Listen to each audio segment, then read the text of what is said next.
Sejam bem-vindos ao canal IH Sénior da Escola de Educação Sénior, um programa do Instituto iHumanos com a Escola Superior de Educação de Coimbra. Neste programa temos o prazer de conversar com o Dr. Alberto Melo, Presidente da Associação para a Cultura e Educação Permanente. Professor Dr. Alberto Melo, em 1977, escreveu para a revista Intervenção o seguinte artigo: Educação popular não é educar o povo.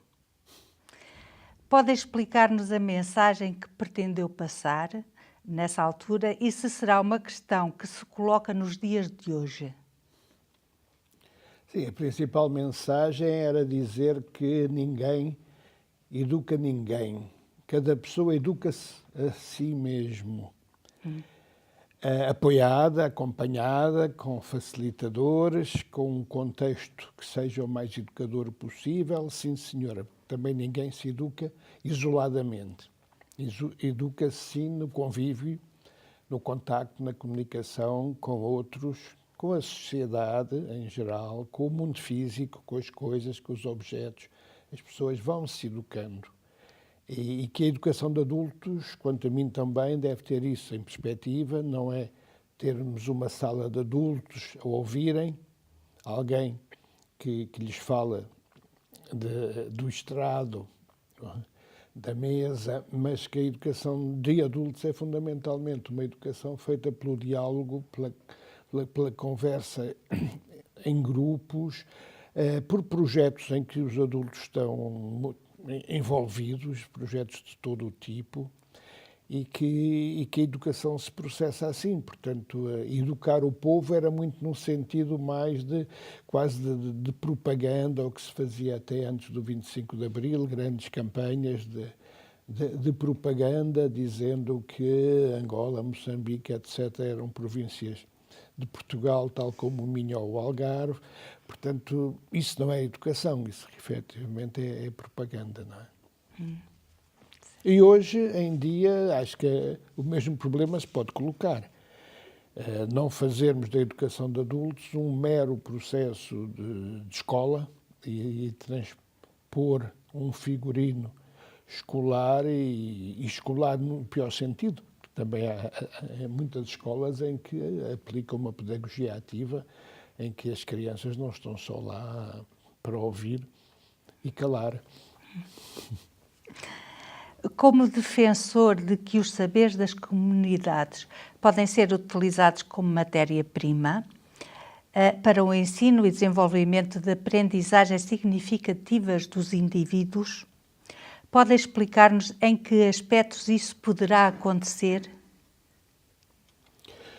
Eu creio que é fundamental, na perspectiva de qualquer educador de adultos, de não ver naquelas pessoas que querem aprender um mero quadro branco, vazio, que é preciso preencher. E, portanto, ter consciência de que essa pessoa vem com um grande capital de conhecimento, de experiência de vida e que fez muitas aprendizagens ao longo da sua vida. E o principal, quanto a mim, é começar por tentar compreender em cada uma das pessoas que vem a um processo de formação, de educação, aquilo que trazem consigo e aproveitar precisamente, como disse, como matéria-prima, essas competências, esses conhecimentos que as pessoas já trazem. Porque quando o adulto foge ou recusa um processo de educação-formação, na maioria dos casos é por falta de confiança, é por medo de não estar à altura, é por medo de se comparar com outros que saberão mais do que ele. E, portanto, eu creio que esse déficit de confiança é a primeira coisa que tem que ser ultrapassada. E é ultrapassada precisamente neste tipo de conversas que levantem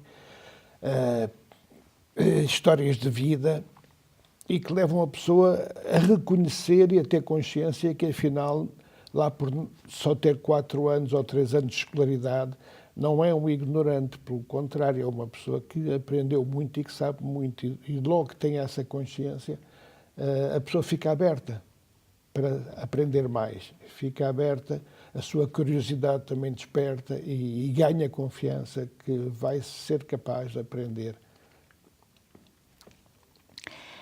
Tanto ao nível da União Europeia como em Portugal, atualmente ouve-se falar muito da educação de adultos. Considera que nessas visões está incluída as necessidades educativas dos adultos maiores ou idosos? Ou continua-se a ter uma visão económica da educação de adultos?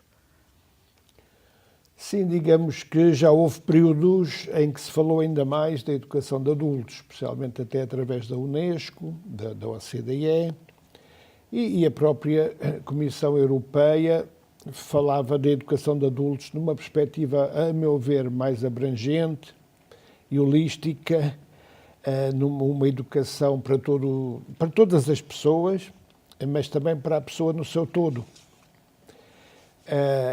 E que hoje em dia há um afunilamento deste conceito de educação de adultos nos documentos e até nas medidas que têm sido adotadas ultimamente em Portugal, quer dizer, já nos últimos 10, 15 anos, tem havido esse afunilamento da educação de adultos numa perspectiva utilitária de formar os adultos para o posto de trabalho, para o que chamam empregabilidade, tornar a pessoa, portanto, mais capaz e apta de vir a arranjar um emprego, não é?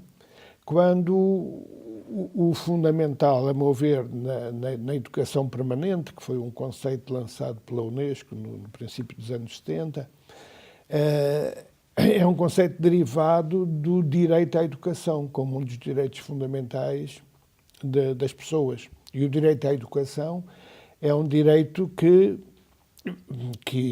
deve vigorar desde o nascimento até ao fim da vida. E, portanto, nesse sentido, é fundamental que as pessoas, qualquer que seja a sua idade, vejam possibilidades, oportunidades de aprender sempre mais, de aprender cada vez melhor e também de exprimirem as suas capacidades, se têm vocações de tipo artístico ou outro, que possam efetivamente exercer dessa forma. E que tenham condições de o fazer. Portanto, condeno, efetivamente, algumas medidas que têm sido tomadas no sentido de investir apenas dinheiro para cursos de educação e formação de adultos entre os 18 anos e os 60 anos.